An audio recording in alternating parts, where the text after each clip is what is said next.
Hi, I'm Paul Rudd, and you're behind the scenes at my People magazine Sexiest Man Alive? Alive photo shoot.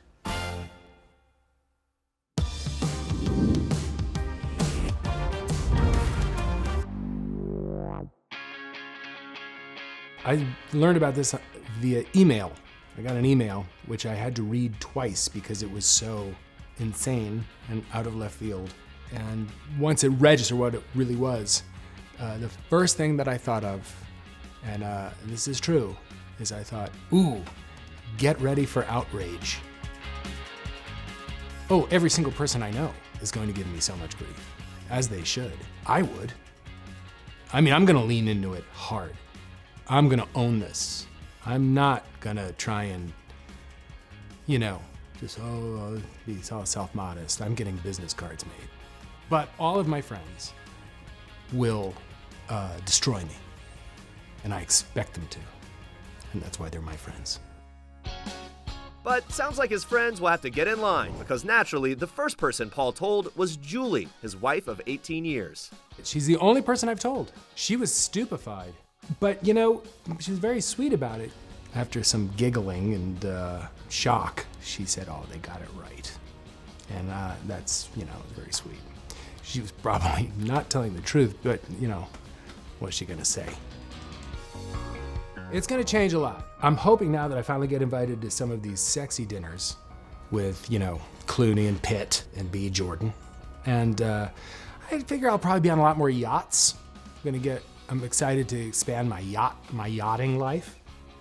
And I'll probably try to get better at brooding, with really soft light. I'd like to ponder, quiet. I'd like to be quiet. I'd like to be a lot more inward. I think this is gonna help me be a little bit more inward and mysterious. And so I'm looking forward to that. Oh, as a kid, I was probably the sexiest boy alive.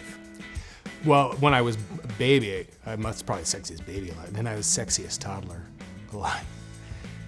I have a feeling I could show you pictures throughout my entire childhood that would probably make you revoke this entire title and photo shoot.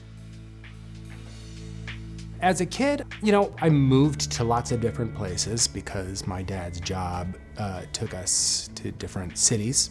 So I felt, I was the new kid in school several times, but I was, I had a pretty normal childhood, and one that I look back on fondly, and one that was happy. And I have a sister who I'm still close with, and I was close with my parents, and it was we had a great dog, long dead, but we got other dogs, and I must say all of our dogs have been great.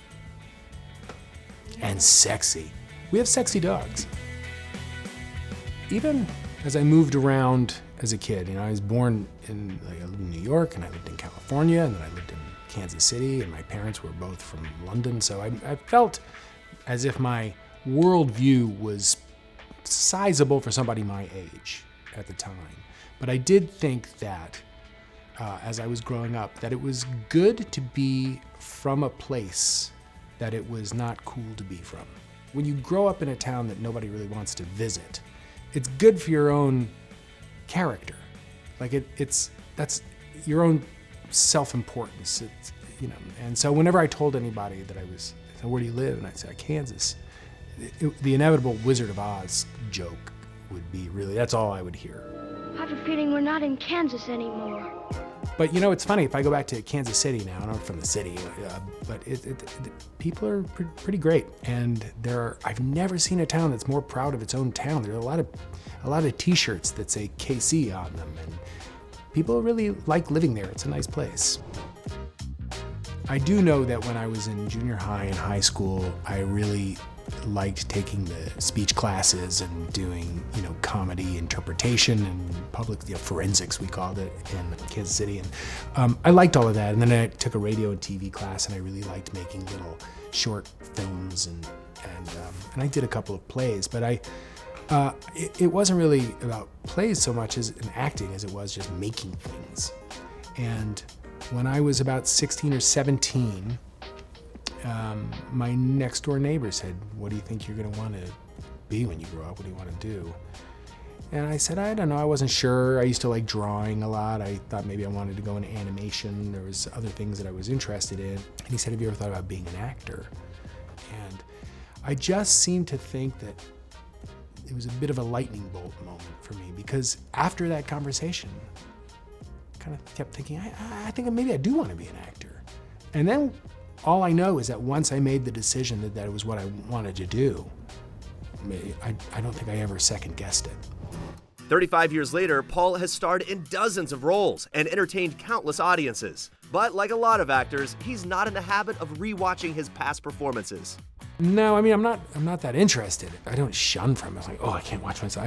I don't, but I'm like, it's a thing that was kind of in the past, and I've now, but occasionally there will be something where it's, I will stop and watch for a few minutes, get a kick. Like if Anchorman is on, because Will Ferrell, it just makes me laugh. It's called Sex Panther. It's illegal in 9 countries. Ooh, it's a formidable scent. It stings the nostrils. My daughter just started watching Friends, and so I had not really revisited many of those episodes. All right, then I'm gonna change my name. Great. Okay, what are you gonna change it to? Crap bag. But now she was watching it, and then, you know, that would be on TV recently. And I'm like, oh my God, yeah. Oh, I remember this was after I would tell her some story about it. And so I'm far away from some things now, enough that I can allow myself to be a little nostalgic about it. I had a great time doing that, and they were so awesome. Oh, by the way, I'm awesome. And I know how many people love that show, so they see my daughter kind of watching it, was like, wow, this is interesting, you know. But then she'll just be like, wow, you're not Joey. That's what I wanted to hear. So don't get too big for your boots.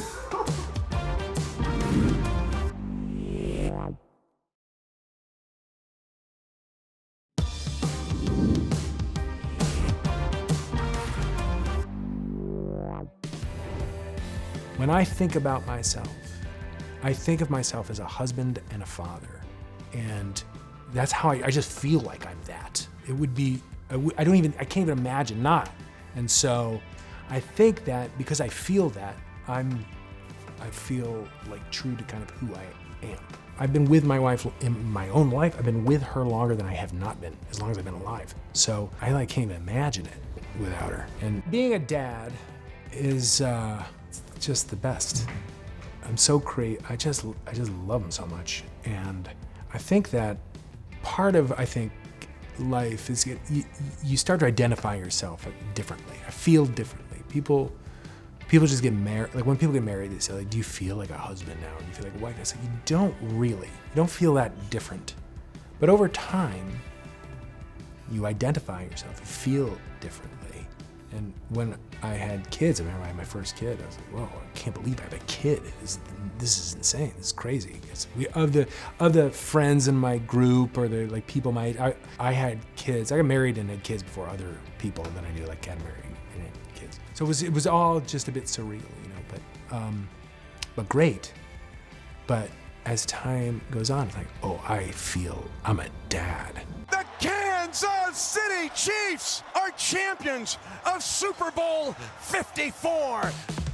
When the Chiefs won the Super Bowl, and I was with my son, who was, what was he, 14 or so at the time, and had been rooting for this team his whole life, only to kind of feel disappointment. And I got to see it in person. I went to the game and I went with him.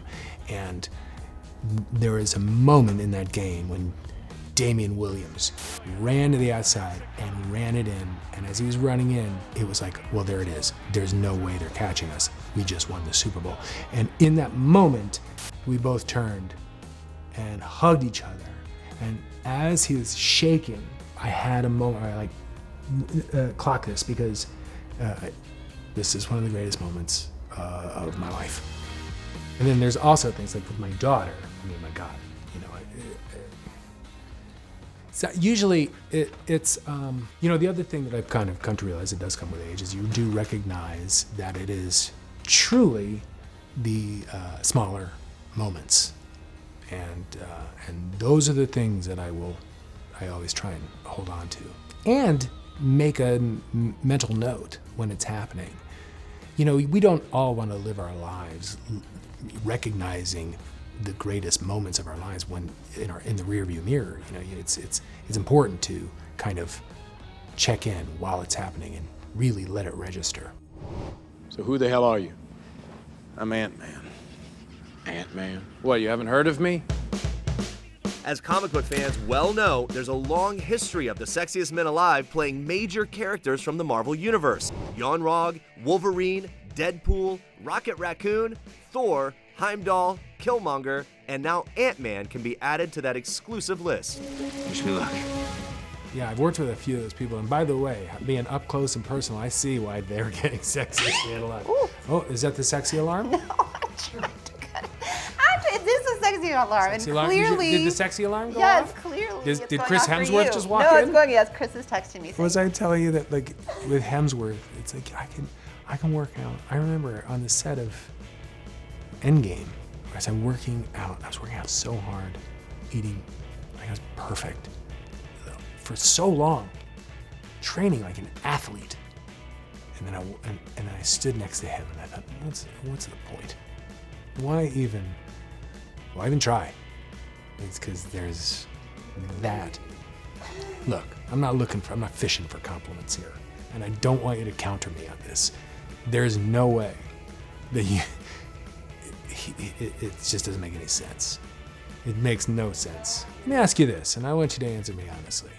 A year ago, Michael B. Jordan was sitting in this chair, right? What's going on? My name is Michael B. Jordan, and I am this year's Sexiest Man Alive. Now, Michael is still with us. He still seems pretty damn sexy. Technically, is he not as sexy as me now? Because this doesn't jive with me. That doesn't make sense. It's a passing of the torch. See? It's so like in a year, You have to pass it to someone. who am I gonna give it to in a year? I've got an idea. You do, I bet you do. I'll whisper it to you. I won't say a word. I'm sure that whoever like, oh, that one makes sense.